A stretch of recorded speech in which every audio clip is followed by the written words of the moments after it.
enough or I misspoke or something.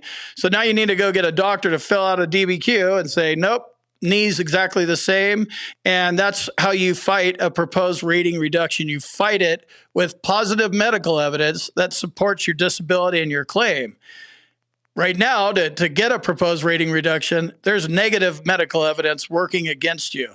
Always a good idea to get your VA claims file so you can look and see what's good and what's bad and what you may need to deal with in the future. But I'm telling you, be prepared for a proposed rating reduction and know what to do so you can snap into action and do it, because it's quick. 60 days is quick, especially if you don't request a hearing. What is a static disability? A static disability is a disability that is considered permanent by its nature, history, and severity. A disability that's static is assigned a permanent evaluation without the need for a routine future exam, RFE, to determine whether it's improved.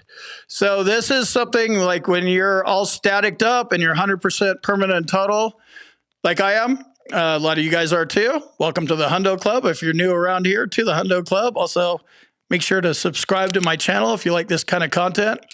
So you don't need a routine future exam if you're 100% permanent and total. That's what this is talking about. So you may be 100%. You haven't gotten P&T status yet. Something is not considered static, or it has a routine future exam scheduled. So you'll want to get your rating code sheet, which is also in your VA claims file, and look, it'll tell you the date, or this disability should be evaluated at some point in the future. Have a date or have a comment like that. If it doesn't require a routine future examination, it'll just be none. It'll just be static, and that's where you want to be. What is a permanent disability? A permanent disability exists when it's reasonably certain, based upon medical evidence, that the level of impairment will continue for the rest of the veteran's life. What does this mean? Your disability is unlikely to show material improvement over time. Always comes back to material improvement over time. Regardless of the name, static, permanent, it comes down to material improvement. And then kind of going off to the side a little bit, do you have routine future examinations scheduled for that condition? Let's go over the different rules a little bit. Not all reexaminations are bad. Most of them are, but not all of them. There are a percentage of you guys out there that get reexams, and then you get a higher rating as a result of a reexam. So it's, theoretically a two-way street, but it's more like 80% of the time they do reductions, 20% of the time they do increases.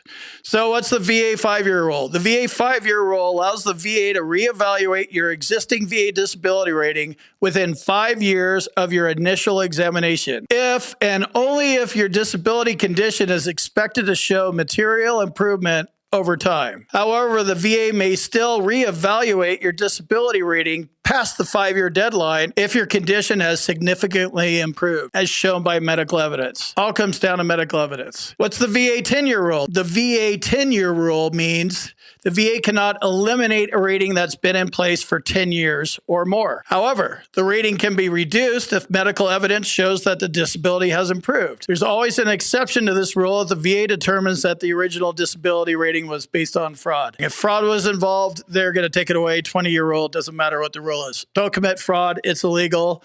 You're going to go to jail, probably have to pay it back. Go read the news and who got caught for fraud.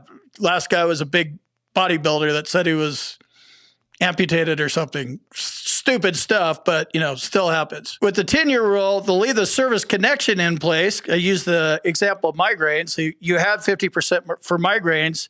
They could take that 50 and change it into a 0, which is obviously going to change up your whole rating quite a bit, but they're not going to take it completely away and make it not service connected. So you'll have a 0% rating. That's why I don't like the 10-year rule. What about the VA 55-year-old rule? So veterans are supposed to be protected from rating reductions after the age of 55. Supposed to be, right? It doesn't happen. And I wouldn't plan on that. I'm 54. I'm going to be 55 next year. I plan on them coming after me for the rest of my life because I talk to guys in their 60s, 70s, and 80s, and they're all getting reductions. I don't know why they do it, but This isn't even a rule, actually. The 55-year-old rule is like a policy, so it's not even written down as a law. So it's a big nothing, basically. What's the VA 100% rule? If a veteran has a 100% VA disability rating that's deemed a total disability, the VA can only reduce the rating if the medical evidence demonstrates material improvement in the disability condition. So this is if you're 100% total, but you're not 100% permanent in total.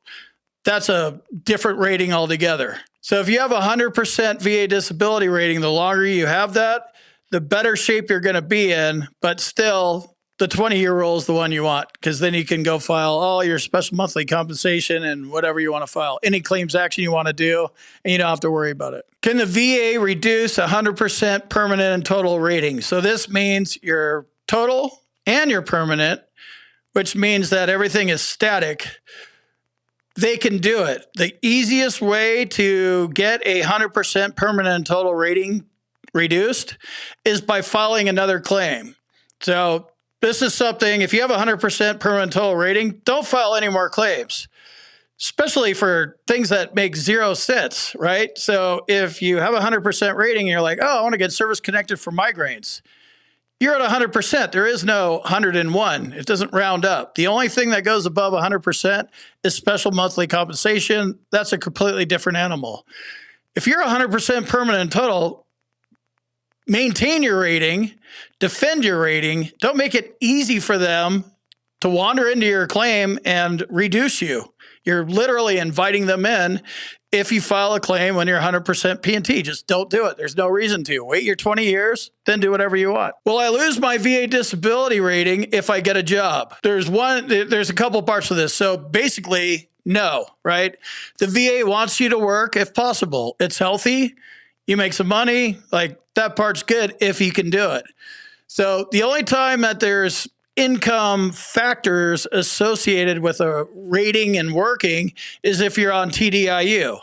There's a workaround for that too, and it's called a sheltered work environment. If you have a basement like I do and YouTube and lights and all that kind of stuff. Let me jump in here real quick and tell you about my boot camp. If you want to learn more about the VA claims process, check out my boot camp. You can talk to me live.